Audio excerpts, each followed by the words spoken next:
My name is Jerry Richardson.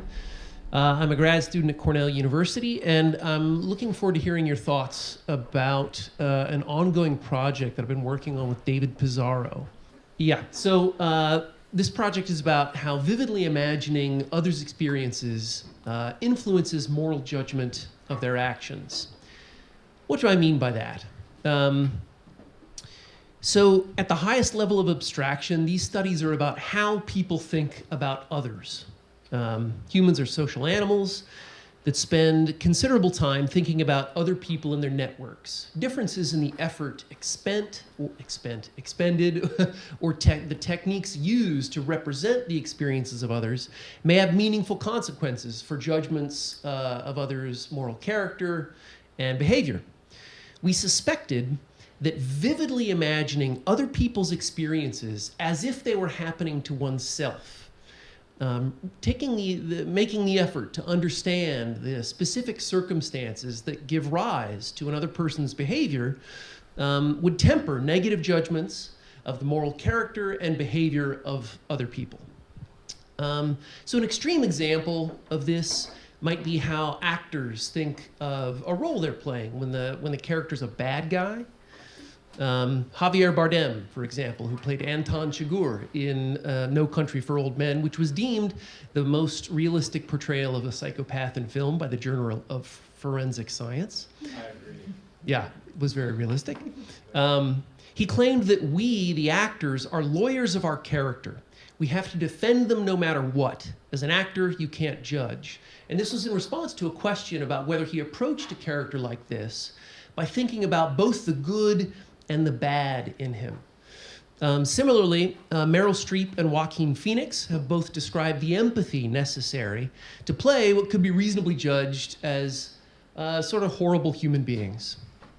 Actors research the circumstances of the lives of their characters, and they expend great effort to contextualize their behavior.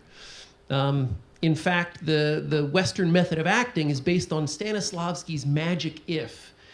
It's this notion that actors are trained to vividly imagine what they would feel if they were in their character's situation. They're looking out at the world through the eyes of this character. And consistent with these ideas, actors are known for not judging their characters, even when they behave in ways that may seem reprehensible when viewed from the outside. After all, people have a need to think of themselves in this true self way that Larissa was talking about yesterday as morally good. And most people do the best they can in the circumstances that they're in. There are boundary conditions there, and we will come back to those.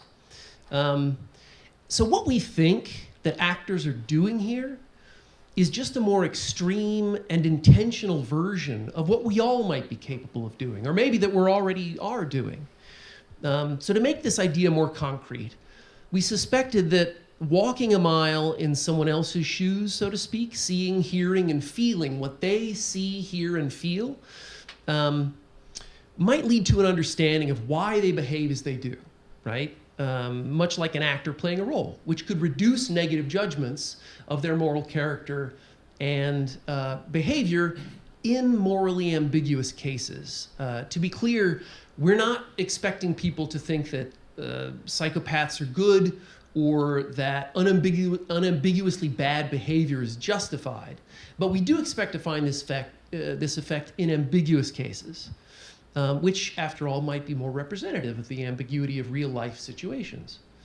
So we drew inspiration for this from a 1973 paper that found that physically switching visual perspectives, toggling between first and third person points of view by showing tapes of a discussion, changed people's attributions for the causes of an agent's behavior. So when viewed from the first person point of view, more of the cause of that agent's behavior was attributed to the situation. When viewed from the third person point of view, more of the causes of that agent's behavior were attributed to character dispositional traits. So we're thinking of this effect as like mentally switching these camera angles through the use of an imaginative process where the agent feels and experiences from the first person perspective the experiences of others. And again, we suspect that this is a subtle effect that works only in ambiguous cases, but we wanted to test it to find out. So we borrowed our paradigm from the theater, and we asked participants to do a little bit of acting for us. Research assistants hosted pairs of participants on Zoom, and they did a scene from the play Proof by David Auburn together. They did this scene in real time.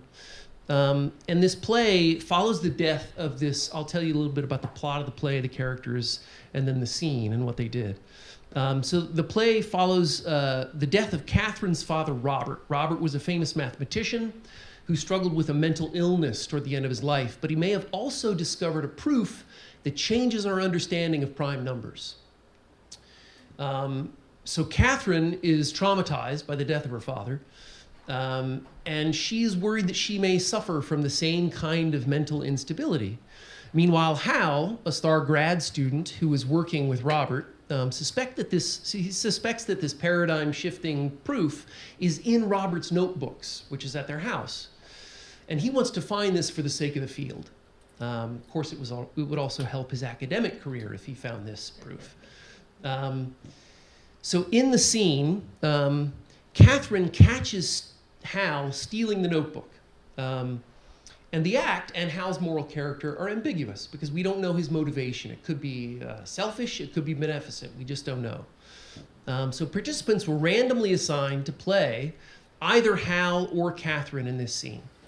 We gave them some acting coaching, encouraging them to really experience what they would feel if they were in their character's situation. And then they answered a series of questions about Hal, followed by a discussion of the character's behavior in the scene.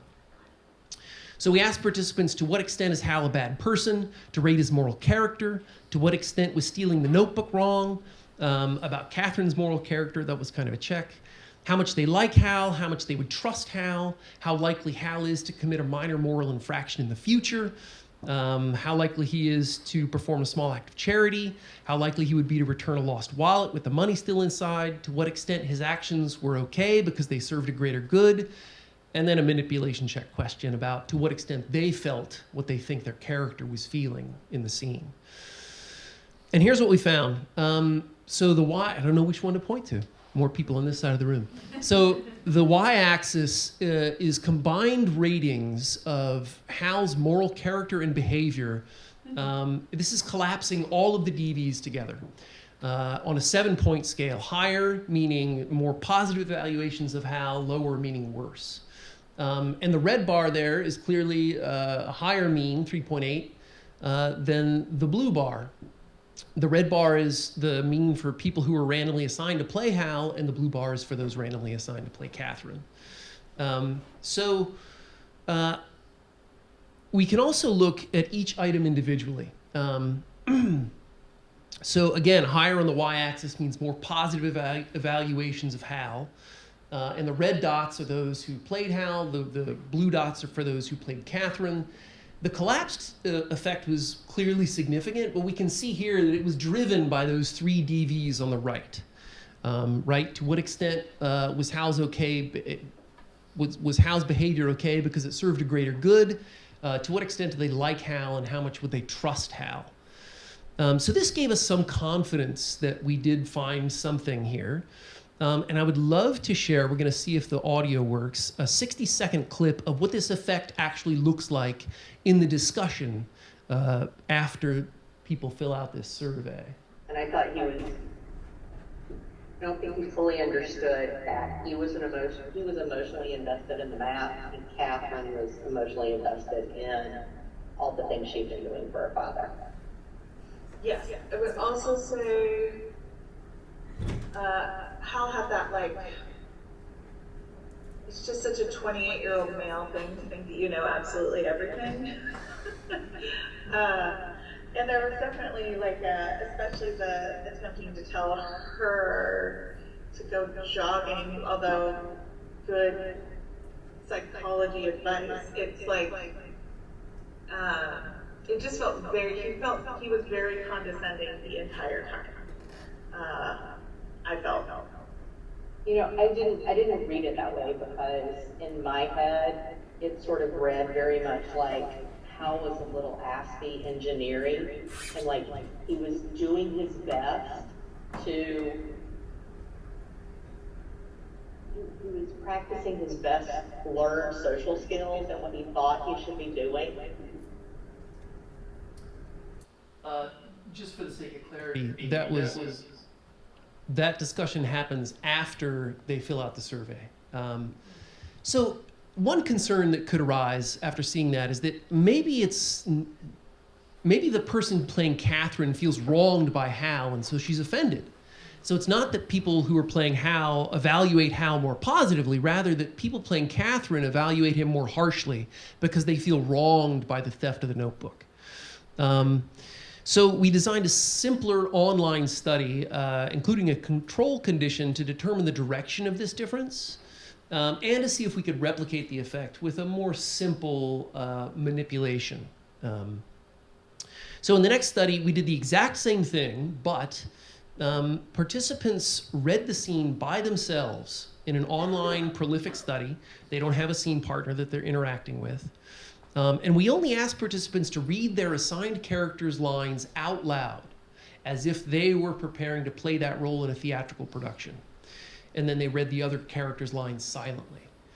And we included a control condition in which some participants simply read the scene, keeping in mind both Hal and Catherine's motivations, but they read it silently. And here's what we found. Again, averaging across all these DVs, the mean for the ratings of Hal is higher by those who read Hal compared to the blue and gray bars, which are the Catherine and the control groups. And note that there's no difference between the Catherine and control groups. So these data suggest the interpretation that it is, in fact, that people who are playing Hal, looking at the world through his eyes, evaluate him more positively rather than people who play Catherine evaluate him more harshly because they feel wronged by him. And we can look at the means for each DV, and we were genuinely surprised when we found this. There's an even more robust effect here with a simpler, more minimal manipulation.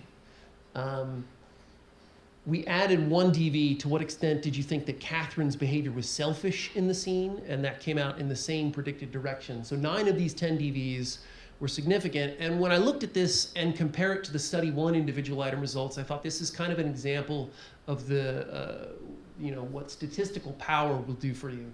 It looks like we just shrank the error bars. This has 451 participants, study 1 has 160. So where are we now? We pre-registered and we found a null effect for the target character Roy Cohn in Angels in America by Tony Kushner. And that was an example of the unambiguously bad character. I don't know if anyone knows that play or who he is. We could talk about that at dinner.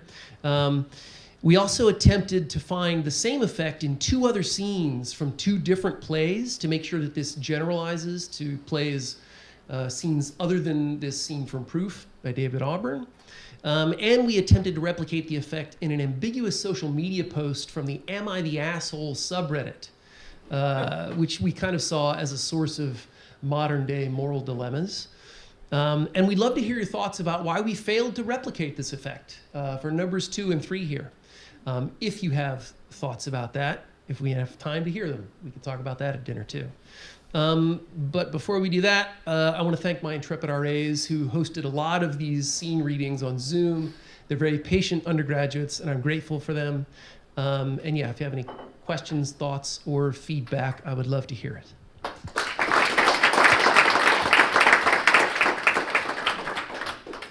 One question. Yeah. Thanks. Oh. All right. This is great. Super interesting. I guess I wonder if you think, this might get to the non-replication, if you think the effect is simply to look through the other person's or the person's eyes, or if it's about, you have somebody, you have a couple of different competing explanations for why they might have done something, that's the ambiguity, and by playing the person, you kind of have to commit to whichever one is easier to act out, which is the one you agree with more. So you're going to change the posterior probability of the true interpretations of the person's actions, and that's the light by which you interpret them afterwards. So I guess this effect would only appear if you have two or multiple plausible explanations for why the person might have done something, and committing to one of them, leads you to evaluate them differently. Yeah, I think that's exactly what has made it hard to find other scenes in which that kind of ambiguity is present. In the other two plays, I think we learned about the criteria by failing. I guess there's some evidence that you learn more by failing than you do by succeeding, but we've made this list of criteria, and one of them is that indeed the motivation for the act has to be plausibly either selfish or beneficent. And we realized in looking at these scenes, there are like characters that are not likable, and so that's another criteria. Or there are a lot of other reasons that participants might fail to sort of feel like it's plausible that they could be doing these things, so that when they're looking at the eyes through the world of this character, they're not professional actors, and we don't expect them to be, but we need the play to sort of meet them. So the play has to be a modern American play without any stylized language, or it has to be easy to understand. So I think you're right, like it's very sensitive about finding the right stimuli for this thing. And here, I'll pass this. Thank you.